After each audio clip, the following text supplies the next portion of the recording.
안녕하세요. 바운지 건축사입니다. 오늘은 제가 이완용에 대해서 조금 얘기를 한번 해볼까 합니다. 우리가 이제 뭐 보통 알고 있는 그 친일 매국노의 주범이죠. 주범으로 알고 있죠. 근데 이제 제가 그 질문이 이 이완용이 정말 친일 매국노의 주범인가? 라는 질문입니다. 근데 제 대답은 글쎄요라고 제가 적었는데요. 아, 그게 이제 그거를 이야기를 하기 전에 이완용에 대해서 이제 얘기를 하려면 고종이 빠질 수가 없는 거죠. 고종에 대한 어떤 사실들을 이해를 해야지만 이완용을 제대로 볼 수 있다고 생각을 합니다. 그래서 이완용이 이제 을사조약을 뭐 여러 다른 사람하고 같이 이제 매국을 한 거죠. 근데 이제 을사조약 자체는 외교권만 일본으로 넘어가는 그런 조약이었습니다.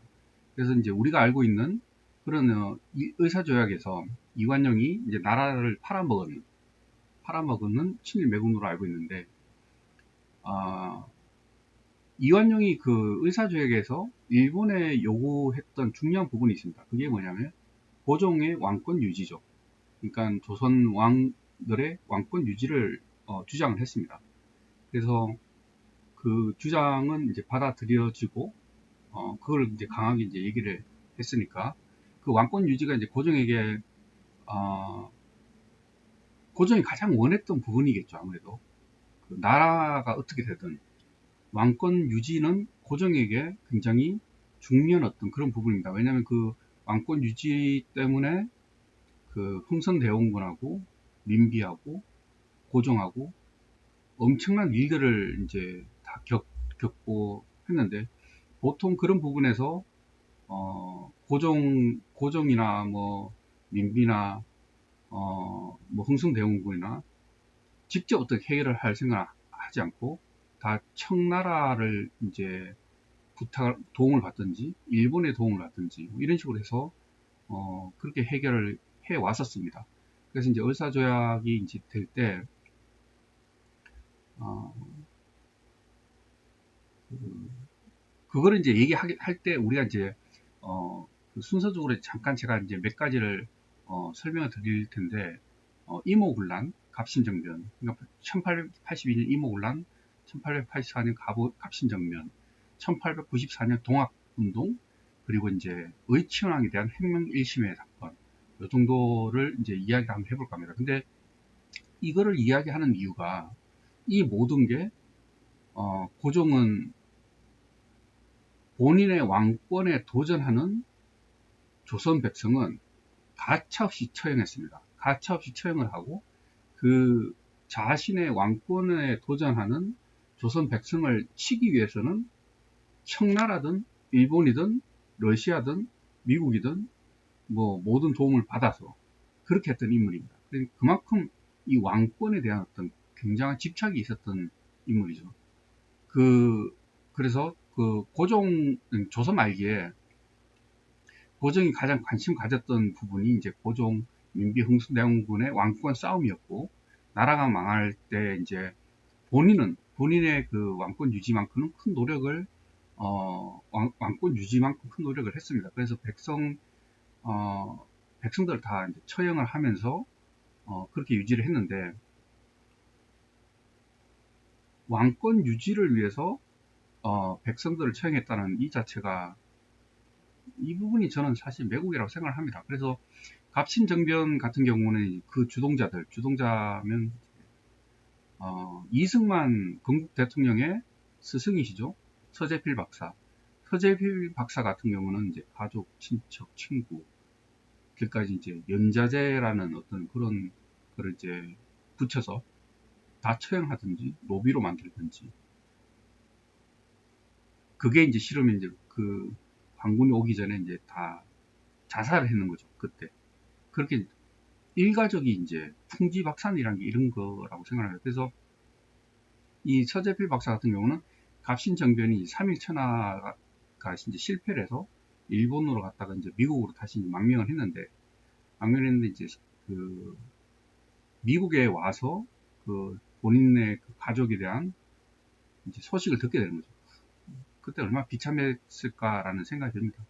그래서 이제 그런 어떤 가차 없는, 그러니까 왕권 유지를 위해서는 다 죽여버리는, 그게 이제 고종이었습니다. 고종이었고, 근데 그 왕권에 도전한다는 자체가 본인들 어떤 권력을 잡기 위한 거라기보다, 갑신정령 같은 경우는 이제 노예제 폐지를 주장하고, 뭐 어떤 그 평등한 어떤 그런 거를 좀 주장했던 그런 부분들이 있기 때문에, 이게 만약에 성공을 했다면 아마 조선이 조금 더 빨리 좀 발전이 되지 않았을까라는 생각도 듭니다.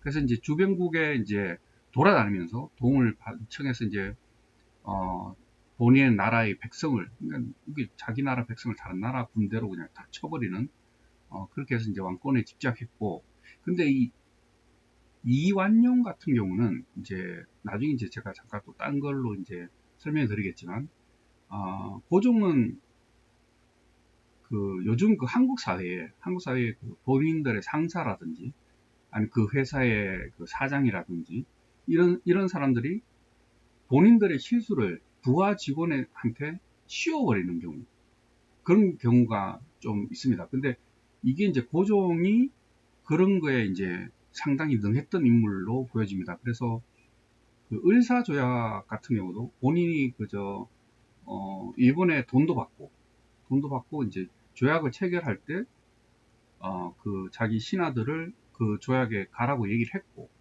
그러면 이제 뭐 본인이 얘기를 했겠죠. 근데 다만 본인은 뒤로 싹 빠진 겁니다. 빠져서 내가 나라를 판 게 아니다라고 이제, 그러면 이제 신하가 팔았다라고 이렇게 이제 씌워버리는 거죠.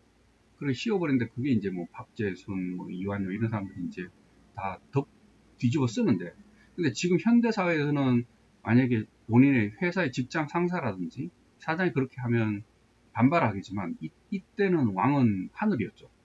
그래서 뭐 왕이 뭐 이렇게 하든 저렇게 하든 그거 다 받아줘야 되는 그런 어떤 상황이었습니다. 그래서 이완용 자체가 친일 매국노가 아니냐라는 대답은 아닌 건 아니, 왜냐면 분명히 의사조약을 했으니까. 그렇지만 주범은 아니라는 거죠. 그 주범은 고종이죠. 고종이 다 조종을 했으니까. 조종을 해서 그렇게 했는 건데, 또 한 가지가 이제, 그, 이완용 같은 경우는 독립협회, 그러니까 이완용은 상당히 그저 주변국을 이렇게 친미파였다가 친러파였다가 친일파 되고 이렇게 됐는데, 독립협회 활동됐습니다. 이완용이 그렇게 하면서 본인이 그 독립협회 수장도 하고 했는데, 이 독립협회가 이제 분위기가 입헌군주제를 주장하는 분위기로 가는 겁니다. 그러니까 왕권은 그냥 있는, 그러니까 나라의 통치는 이제 다른 내각에서 하는 이런 입헌군주제 쪽으로 주장을 하기 시작하니까, 이 이완용은 전제군주제로 이제 왕이 최고인 그런 어떤 그거를 바꾸기를 싫어하죠. 그러니까 두려워했죠. 두려워해서 그 독립협회에서 나오게 됩니다. 그 뭐 그런 어떤 인물인데, 조금 더 이완용에 대해서는 어떻게 보면 그 고종의 아바타로 열심히 이제 그 많은 다른 부분을 다 뒤집어 쓰고 그렇게 살았던 인물 같습니다. 그래서 이거를 제가 이완용이죠. 그래서 이완용하고 이제 고종에 대해서 이제 얘기하려면 이제 뭐 다른 부분도 있겠지만, 헤이그 특사 이 부분이, 이 사건이 가장 고종에 대해서 잘 설명할 수 있는 그런 부분입니다. 헤이그 특사, 이게 이제 러시아의 그 꼼수에 이제 고종이 넘어갔다라고 이제 어떻게 얘기를 하는데, 근데 문제는 뭐냐면 고종이 을사조약을 맺으면서, 그러니까 나라를 이제 이완용이 팔았다 자기가 주장하는 을사조약을 맺으면서 외교권이 넘어간 거죠. 외교권이 넘어가고 그나마 이제 왕권은 유지를 합니다. 왕권 유지를 해서 대신 내정 간섭을 하면 안 되죠. 만약에 외교권만 줬으니까. 그래서 그런 상황이 있었는데, 이 고종이 불만이 생긴 거죠. 불만이 생겨서 이제 뒤통수를 칩니다. 그 네덜란드 헤이그에 이제 뒤통수를 치는데, 거기 이제 자기 특사 3명을 보냅니다. 특사 3명을 보내서 이제 부당하다, 을사조약이 부당하다라는 걸 주장하기 위해서 그렇게 갔는데, 이게 재밌는 게, 을사조약이 이제 황제의 뜻에 반하여 일본이 강압적으로 이루어짐을 폭로한다라고 얘기를 합니다. 근데 이게 이제 그 특사로 갖는 이상설, 이준, 뭐 이휘종이 있었는데, 이휘종이 거기 가서 고종의 만행도 고발을 합니다. 고종의 만행을 장기 집권에 의한 부패, 과도한 세금 징수, 뭐 한국과 정부는 조선이죠. 조선의 백성과 정부는 희망으로 일본인을 환영하였다. 이게 조금 도리어 이상한 이런 부분인데, 그래서 그 조선의 정치를 구체제하 정부의 잔혹한 정치라고 얘기를 했습니다. 그렇게 해서 이제 고종을 비판을 또 했습니다. 고종 비판을 했는데, 뭐 여튼 이제 헤이그 그쪽에 가서 이제 그 실패를 한 거죠. 실패해서 결과는 어떻게 됐냐면, 결과가 요 부분을 이제 이해를 한번 하시면 이완용하고 이제 같이 이해가 될 수 있지 않을까라는 생각입니다. 그래서 이 사건을 빌미로 일본은 이제 고종을 강제 퇴위시키죠. 그러니까 그전에는 을사조약 때는 외교권만을 빼앗았지만, 이제 이 사건 이후로 신협약을 맺어서 완전히 조선과 일본은 합병이 되어버립니다. 그러니까 합병을 시켰는, 결국 당사자는 고종이 되어버린 거죠. 그 밀사를 보내는 바람에. 근데 이제 그 이휘종과 특사 3명을 종신령을, 그러니까 너네들은 죄가 많다, 고종이. 그렇게 해서 이제 종신령하고 이제 이휘종 같은 경우는 죽을 때까지 고국으로 돌아오지 못했다라고 얘기를 하는데, 그럼 왜 그랬느냐? 그거는 이제 이또는 그 헤이그 밀사에 관한 소식을 접한 직후 이제 그 고종에다 얘기를 이렇게 합니다. 일본에 저항하려면 몰래 하지 말고 공공연하게 하십시오. 그럼 우리가 적수가 되어 주겠습니다. 싸우겠다라는 얘기를 하는 거죠. 근데 이때 그 고종의 반응은 굉장히 그 치욕적이죠. 여기에 놀란 고종이, 그러니까 화는, 그러니까 어디 가서 뺨은 어디서 맞고 화는 어디 가서 낸다는 딱 그거죠. 그러니까 이또가 얘기하는 그 자리에서 강하게 이제 대꾸를 못하고, 도리어 본인이 보냈는 특사 3명을 이제 헤이그 미사 일행을 처벌하라고 이제 얘기를 합니다. 그래서 조선왕족 실록에 여기다 보면 이상설, 이휘종, 이준 이렇게 자기 생각 외에, 그러니까 자신의 명령이 아니고 본인들이 몰래 해외에 달아가 거짓으로 밀사를 했다라고 뒤집어 씌우는 거죠. 뒤집어 씌워서 종신형을 처벌합니다. 이게 얼마나 이게 참, 그러니까 이 특사들은 이제 왕을 위해서 나갔다가 자기들이 죽어야 되는 그런 그게 됩니다. 그래서 헤이그 밀사가 이제 숲으로 돌아가고 고종은 러시아에 망명을 요청을 합니다. 그럼 러시아는 이제 당연히 거절하죠. 거절하는데, 이런 고종의 모습을 보고 이제 외교관들이 고종을 평가를 하는데, 어떻게 평가를 했냐면, 왕관을 쓴 자들 가운데 최악으로 비겁하고 최하급인 황제 고종이죠. 황제는 외무 대신 박제순 을사조약에 냈는 그 을사조약에 서명하라고 지시하고는 자기가 지시하지 않았다고 말하라고 또 지시를 했다라고 얘기를 합니다. 그러니까 을사조약에 가서 너가 이제 일본에다가 서명하는 걸 하라고 하고 내가 했다라고는 얘기하지 마라라고 한 겁니다. 박재순한테도 얘기했겠죠. 뭐 이완용한테도 얘기를 했겠죠. 그런데 이제 박재순, 이완용 이 사람들은 총대를 매는 거죠. 그래서 이제 가서, 다만 이 사람들이 주장하는 거는 고종의 왕권 유지였습니다. 고종의 왕권 유지였지만 그거를 자기가 헤이그 특사를 보내는 바람에 그것마저 잃어버리는 거죠. 그래서 이제 청나라도 이제 비꼬는 비웃음을 당하고, 그래서 미국 공사 호러스 알렌은 황제는, 고종은 이 나라의 끔찍한 해충이며 저주다. 이건 상당히 참 모욕적인 말입니다. 참. 그 사람들 눈에는 고종이 이렇게밖에 안 보였다는 거예요. 그래서 이제 그 헤이그 밀사를 그 전에 이제 나누었던 사건들 중에 이모군란부터 이제 얘기를 하면, 이모군란이 왜 중요하냐면 청나라 개입 요게 있습니다. 그러니까 본인들의 나라에 어려운 일이 있는데 본인들이 해결하지 않고 청나라를 끌어들이죠. 그럼 청나라 입장에서 어떨까요? 원래 조선은 중국의 속국이었습니다. 건국 이념 자체가 중국의 속국이었는데, 이제 그때 속국은 이제 명나라지만 그 명나라를 잡아먹은 게 이제 청나라죠. 청나라에 이제 속국이 돼버린 거죠. 속국이 됐는데 그 상황에서 그 마지막 자존심까지 버리는 거죠. 이제 청나라를 개입을 시켜가지고 본인들의 백성을 진압을 합니다. 그러니까 이제 이모군란 자체가 이게 그 군대 내에서 불만이 나와서 이제 신군부대와 부대 간의 어떤 그런 갈등, 그게 첫 번째 있었고, 그 다음에 이제 돈을 안 줬죠. 군대 그 돈을 안 줬는데, 여기에 보시면 이 돈을 안 줬다고 합니다. 급료를 지원을 안 했다고 합니다. 근데 그 와중에 본인의 그 순종이죠. 그러니까 순종의 혼수품으로는 일본으로부터 구입하면서 돈을 엄청나게 쓴 거죠. 그러니까 이걸 이제 다 본 거죠, 사람들이. 그러니까 웃기는 거죠.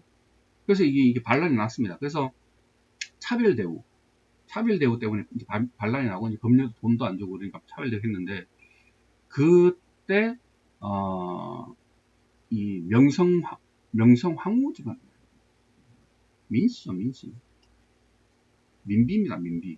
민비하고 민비 그 일족들의 그 텃세, 그러니까 권력욕, 그래서 그 때문에 이제 차별 대우를 계속 받습니다. 그래서 그 차별 대우를 받고 했는데, 이 민비가 이때는 친일이었죠. 이때는 일본 쪽이었죠. 친일 쪽이었습니다. 그래서 그 이모군란의 군대에서는 반일을 주장했습니다. 왜냐면 민비를 싫어했으니까. 그래서 여기서 보시면 일본과 일본의 후원을 얻은 명성황후와 민씨 일족에 대한 정오와 반민 정서로 이어진다라고 했습니다. 그래서 이제 이게 어느 정도로 이제 그걸 했냐면, 그 민비가 이 군인들을 피해서 도망을 나가는데 이제 국료 옷을 갈아입고, 아니면 본인이 알아보니까, 그래서 국료로 변장해서 궁궐을 빠져나가다가 군인하고 마주치게 됩니다. 그때 이제 다른 사람이라고, 상궁이라고 속이면서 이제 빠져나가게 됩니다. 왜냐면 민비라고 들키는 순간 바로 죽게 되는 거죠. 그래서 이때는 이모군란 때는 피살된 사람의 숫자가 헤아릴 수 없을 정도로 많았다고 합니다. 정작 싸워야 되는 거는 주변국하고 싸워야 되는데, 본인들 군대는. 근데 주변국하고 싸우진 않고 이 안에서 지금 서로 죽이고 난리가 나는 거죠. 그게 다 고종의 어떤 무능함 때문입니다. 그래서 청나라 군대, 여기서 민비는 청나라한테 민비가 파병을 요청합니다. 그래서 청나라가 와서 싹 진압을 다 해버리는 거죠. 싹 진압을 다 하는데, 그리고 이제 주동자들은 다 죽습니다. 170명 체포되고 11명 처형당하고 당연히 죽는데, 그리고는 청나라가 예 됐습니까 하고 돌아가지는 않죠. 주둔해버리는 거죠. 그래서 이제 조선을 본인들이 이제 조정을 하려고 하는 거죠. 그러면 민비나 어떤 고종의 입장에서는 그걸 다 받아들여 줘야 되는, 그럼 이게 왕이 아닌 거죠. 본인들의 백성을 다 죽이고. 그래서 이제 이모군란이 지나서 이제 갑신정변이 또 생기는데, 이 갑신정변은 제가 봤을 때는 가장 조선이 성공했어야 하는 그런 혁명이 아니었을까라는 생각을 하고 있습니다. 제 생각에는. 그래서 이제 여기 나오죠. 이모군란 때 민씨 정권이 청나라의 위안 리스크에 구원을 요청하여 청나라 군대가 들어왔고 이제 민비가 청도군에 되돌아갈 것을 주장하였다. 그랬습니다. 그래서 민씨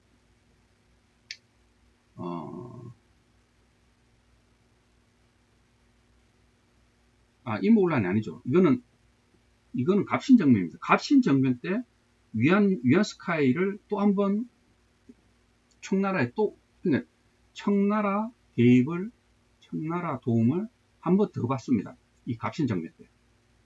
그 때문에 제가 이 사건을 이제 이모군란, 갑신정변, 뭐 1심에 이렇게 나오는데, 그러니까 무슨 사건만 되면 자꾸 다른 나라에서 도움을 받죠. 그리고 이제 정작 본인들의 백성을 다 죽여버리죠. 그래서 이제 이모군란으로 구식군대와 추대를 받아 흥성대원군이 잠시 집권합니다. 잠시 집권하는데 명성황후는 민비는 이제 청나라 군사를 끌어들여서 대원군을 시각시켜버리죠. 쳐버리죠. 그래서 조선의 정치는 여기 나옵니다. 청나라부터 노골적인 간섭을 받기 시작했다라고 나옵니다. 당연히 그렇겠죠.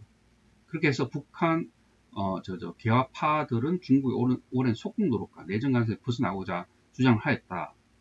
그래서 이제 김옥균, 서광범, 박영효, 서재필, 그래서 이제 정변. 그러니까 이모군란으로 인해서 청나라가 이제 개입을 했고 그 청나라의 그 내정 간섭이 심해서 거기 불만을 가지고 이제 다 젊은 사람들, 김옥균, 서재필, 박영용 다 젊고 이런 사람들이 정변을 계획을 한 거죠. 그래서 정변을 했는데 3일 천하가 되어버립니다. 안타깝게. 그래서 이제 홍영식, 박영규는 청나라 군하고 싸우다 전사했고, 왜냐하면 갑신정변이 발생하니까 민씨가 또 청나라에 도움을 요청을 하는 거죠. 그럼 청나라가 또 왔는 겁니다. 그리고 이제 김옥균, 서재필, 박영용 등은 실패를 했으니까 이제 다 죽어야 되니까 일본으로 망명을 하죠. 일본으로 갔다가 이제 다시 미국으로 갑니다. 근데 이게 이제 갑신정변의 가장 안타까웠던 부분이 이제 처음으로 이제 문벌과 신분제 폐지를 주장했던 정변입니다. 없어졌어야 되죠. 그게 우리의 힘으로 없어지는 게 아니고 나중에는 이제 일본에 의해서 없어져 버리는. 그래서 이제 재물포좌 이거는 이제 흥성대원군하고 민씨하고 그 싸움에서 민씨가 이제 청나라에 의존한 보수 세력이 되었다는 그런 겁니다. 그래서 이제 이 청나라에 의지하는 일파를 4대당, 4대주의자, 4대당이라고 했고, 그거에 반해서 이제 여기서는 일본이라고 그러지만 뭐 일본 등 뭐 어떤 다른 개혁을 원했던 개혁당, 독립당, 개화당 이렇게 주장을 했었습니다. 그래서 그 대표적인 인물이 뭐 서재필이가 들어가죠. 서재필 박사. 그래서 이 사람들은 급진개화파였죠. 급진개화파. 그리고 4대당이 있었고 4대당이 있고 그 위에 개화파 중에서는 온건개화파, 급진개화파 이렇게 나눠졌습니다. 그래서 세국 정책에 대한 반작용, 그러니까 세국 전체, 그러니까 흥선대원군 같은 경우는 세국 정책을 했었죠. 세국 정책을 하다가 이제 왕비 민씨하고 어떤 그 권력 싸움이 시작이 되었습니다. 계속 했는 거죠. 계속 하면서 그렇게 되는데 급진개화파와 온건개화파의 분열이라고 나옵니다. 그래서 이제 온건개화파, 급진개화파 그러니까 이 시기에 조선 후기에 이제 온건개화파, 급진개화파 이 두 개 갈래로 나눠집니다. 근데 이제 김옥균을 중심으로 한 급진개화파, 김옥균도 나중에 죽죠. 그래서 김옥균을 중심으로 한 급진개화파는 박영호, 서광범, 서재필 다 나오죠. 박영교 있습니다. 그래서 급진개화파들이 이제 갑신정변을 일으키죠. 그래서 온건계약파들은 이제 김홍집, 김윤식 이런 사람들은 이제 계약은 계약지만 온건계약파를 주장하는 거죠. 그래서 이제 급진계약파와 온건계약파 중에서 이제 갑신정변의 주동자. 이분이 서재필 박사가 아닌가? 이분인가? 서재필 박사. 이분. 서재필 박사는 정말 영화 같은 삶을 사신 분 같습니다. 그래서 이제 급진계약파가 이제 돼서 어떤 그런 게 있었고, 여기서 또 시간이 좀 빨리 하겠습니다. 그래서 고종이 이제 창덕궁으로 이제 달려가서 고종에게 이제 온건 그러니까 이제 거짓말 한 거죠. 그러니까 온건 계약파와 청나라가 이제 난을 일으켰다고 거짓말해서 고종을 옮긴 거죠. 옮겼는데 그때 이제 민씨가 다시 도망와서 그걸 됩니다. 근데 이제 갑신정변에서 중요한 게 많이 나와 있습니다. 그러니까 청에 대한 조공을 폐지한다. 그러니까 청의 4대하고 조공하고 있는 걸 폐지하고 문벌 폐지하고, 그러니까 뭐 무슨 집안이라고 하는 이런 문벌 폐지하고 인민평등의 권리를 세운다. 이게 상당히 중요한 거죠. 이게 그래서 제 생각에는 이게 성공했어야 되지 않았나 라는 생각이 듭니다. 그래서 3일 천하가 돼버립니다. 이게 3일 만에 이제 민씨가 청나라 위안 스카이를 불러들여서 이제 깨끗하게 또 정리를 해버리는 거죠. 그래서 급진계약파의 쿠데타 3일 천하가 이제 위안 스카이에서 실패했는데, 이 갑신정변의 실패의 가장 큰 원인은 뭐냐면 백성들에 대한 교육이 없었다는 겁니다. 그러니까 본인들이 정변을 일으켜서 개혁을 하려면 백성들을 먼저 교육을 시키고 백성들의 지지를 받고 그런 어떤 바탕이 됐었어야 되는데, 일부 지식을 가지고 있는 그 사람들만 모여서 정변을 일으키려고 하다 보니까 이게 이제 수적으로 많이 부족했던 거죠. 그래서 이게 이제 아쉽지만 실패를 봤습니다. 이게 어떤 사람들은 이제 갑신정변을 일으킨 게 이제 본인들의 어떤 권력욕 때문에 그거를 일으켰다라는 얘기도 있지만, 정작 그 당시 갑신정변을 일으켰던 그 사람들은 다 20대, 30대 요런 사람들이었는데 전부 다 양반집 자제들이었습니다. 그러니까 이미 권력을 가지고 있는 사람들이죠. 근데 그 이미 가지고 있는 그 권력에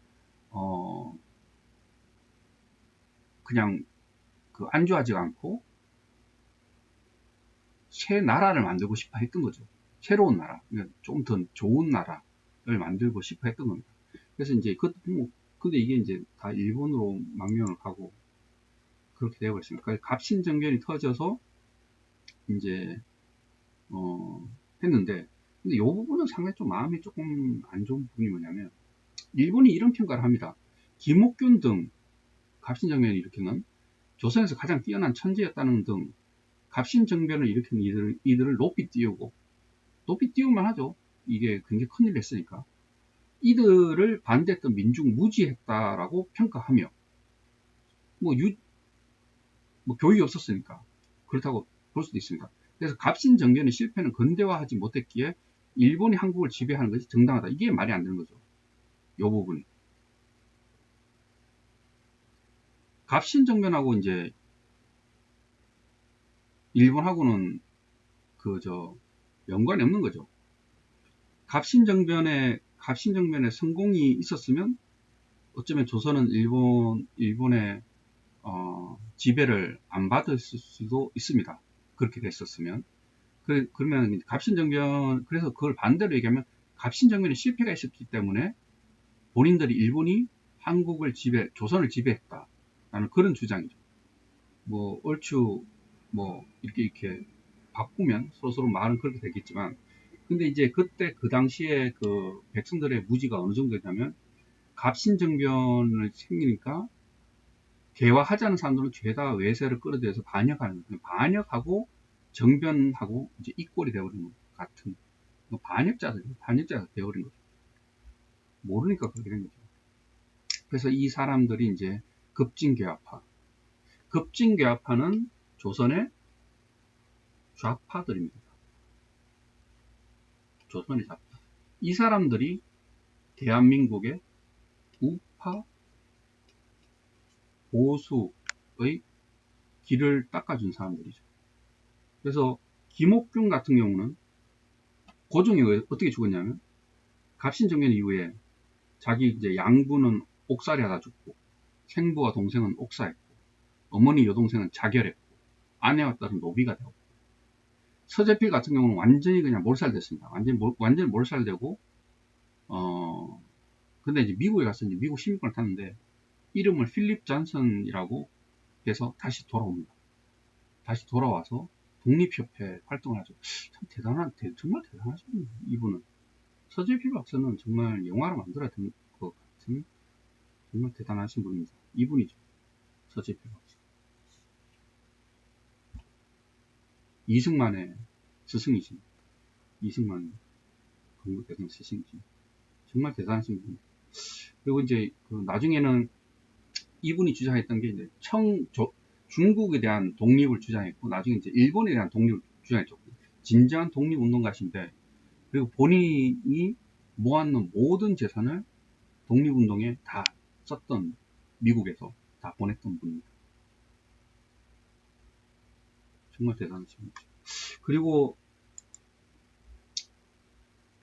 그러면 아까 제가 이제 설명한 뭐 이모군란이라든가 갑신정변이라든지 그런 게 있으면 이제 그러니까 고종이라는 사람 자체는 본인한테 이제 위협이 되면 청을 끌어들이든 일본을 끌어들여서 다 죽여버리는 거죠. 다 죽여버리고 이제 처형하고 그 이유는 왕권 유지죠. 그럼 그런 일을 할 때는 나라가 넘어간다는 거에 대해서는 걱정 안 하는 거죠. 나라가 넘어간다고 걱정하는 사람들은 청나라를 끌어들이고 일본 안 끌어들이죠. 그랬던 사람입니다. 근데 이 사람이 어느 정도 왕권 유지에 집착을 했냐면 그 의친왕은 아들이죠. 아들인데 고종이 좀 아니니까 일본의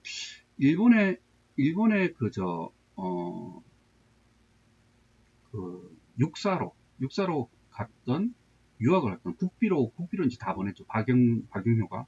그래서 이제 국비로 육사를 보낸 이 사람들이 1심의 사건을 모의를 합니다. 1심의 사건이 뭐냐면 고종을 양위시키고 고종의 아들인 의친왕을 황제로 등극시키는 그거를 계획을 합니다. 그러니까 일본에서 국비로 유학한 일부 제1유학생, 국비 유학한 육사생들이죠. 고종 황제를 양위시키고 의친왕을 추대하는 요게 있는데 요게 이제 또 발각이 되죠. 발각되면 어떡해요? 이게 또 다 처벌받는 거죠. 근데 고종 입장에서는 의친왕이 아들인데 경계를 하게 됩니다. 그래서 경계를 해서 이 의친왕이 영친왕보다 형이죠. 나이 많은. 그러면 의친왕이 사실은 다음 황제가 돼야 됩니다. 순종 다음에. 근데 영친왕을 시켜버리죠. 그러니까 의친왕에 대한 적대감이 생겨버린 거예요. 고종이. 아들인데. 그래서 박영효의 주선으로 이제 114명의 유학생이 국비로 일본에 유학을 가게 되는 거예요. 나라에서 돈을 줘서. 근데 이 사람들이 이제 일심회라는 혁명단체를 조직을 한 거죠. 그래서 조선을 바꾸고 싶다라고 이제 했는데, 이게 이제 고종의 폐위죠. 폐위시키고, 새 정부를 구성한다.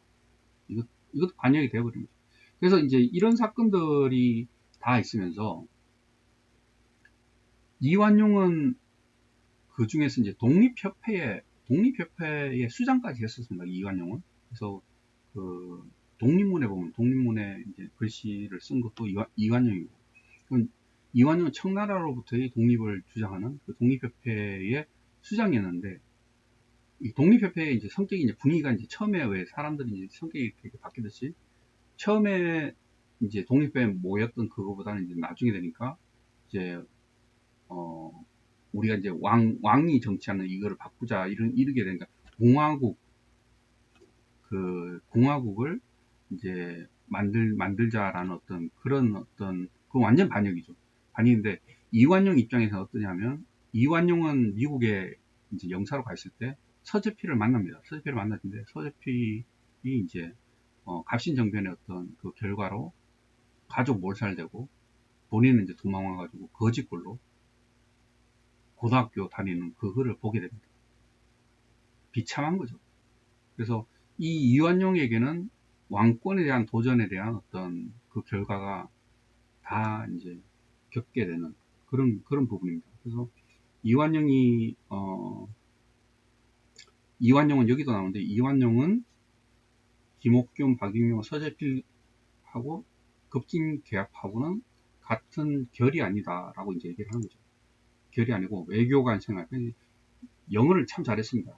영어를 참 잘해가지고 똑똑했죠. 이완용은 똑똑해서 그 정도까지 올라갔지만, 그래서 이제 서재필을 만나게 되는데, 자기는 이제 외교관으로 해서 갔지만 역적으로 몰리는 거죠. 그 서재필은 미국으로 망명한 문과 동기, 자기가 동기인 서재필이 거짓골에 이제 인종차별까지 당하면서 고등학교를 다니고 있는 그거를 보게 됩니다. 많이 마음이 아팠겠죠. 근데 이제 훗날에 또 서재필이 이제 필립 존슨이라고 이제 시민권을 따고 이제 조선으로 돌아와서는 독립협회를 또 같이 활동을 같이 합니다. 그렇게 하는데, 독립협회와 만민공동의 참여라고 나와 있는데, 수구 세력은 이제 갑신정변 때 쫓겨나던 계엄파, 서재필 뭐 이런 사람들. 근데 이완용이 뭐라고 얘기를 했냐면, 독립을 하면 미국처럼 부강한 나라가 될 거고. 참 신기하죠. 매국노가 이런 얘기를 하는 거예요. 그러니까 우리가 봤을 때 어떤 매국노라는 거는 너무 단순하게 이 사람이 매국노라고 이제 얘기를 하지만, 이 조선 말기 때는 엄청나게 사건들도 많고 그 다양하게 시대가 자꾸 변하기 때문에 이걸 한 종류의 사람이라고 평가하기는 상당히 힘든 그런 시대였다고 생각합니다. 그래서 분명히 이제 을사조약에 서명을 했으니 매국노는 매국노죠. 하지만 이완용 같은 경우는 그 헤이그 특사로 고종이 폐위가 되기 전까지 그 왕권에 도전하는 어떤 무리들하고 같이 있지 않았다는 것은 사실입니다. 그러면 왕권에 도전하는 무리들하고 같이 어떻게 움직이지 않았다는 뜻은, 최소한 이완용은 고종을 굉장히 그러니까 고종의 충신인 거죠. 고종 입장에서는 충신이었고, 그리고 이제 조약 같은 경우, 박재순 같은 경우 똑같이 서명을 했지만, 고종을 위해서 매국노라는 어떤 비난을 받아도 다 받아들이는 그런 인물이었다고 보여집니다. 그러니까 매국을 하는데, 이제 고종이 혼자 매국을 하는 게 아니고, 내가 같이 이제 그걸 나눠서 제가 받겠습니다. 아니면 다 몰매를 받겠습니다. 이렇게 됐겠죠. 마음은. 그랬던 것 같습니다. 매국은 매국이죠. 매국은 매국이지만, 고종 입장에서는, 근데 그런 어떤 고종을 막 뒤집어 씌우는 그런 고종을 위해서 그 정도까지 했다는 거는